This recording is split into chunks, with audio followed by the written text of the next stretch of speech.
Един човек имал син. Когато той пораснал, баща му почнал да мисли как да го ожени за добра мома. Мислил и най-после намислил. Натоварил една кола с сливи, па тръгнал по селата да ги продава.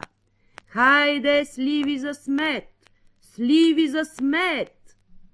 Жени, моми, баби, булки разшетали се да метат къщите и да се надпреварват, коя повече смет да събере, та повече сливи да вземе.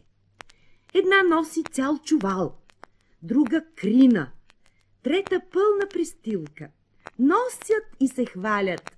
Гледай колко смет събрах из къщи.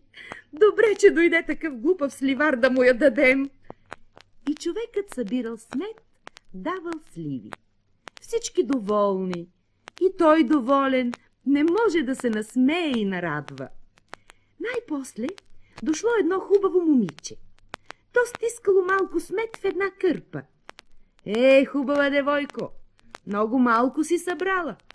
За толкова смет какви сливи ще ти дам? Донесла бих и повече, чичо, ама нямаме, хич нямаме. И тая не е от нас. Дадоха ми я съседите, защото им помагах да метат. Човекът, като чул това, много се зарадвал. Такова чисто и работливо момиче, което не държи вкъщи смет, ще бъде най-добра къщовница. И той я поискал за снаха.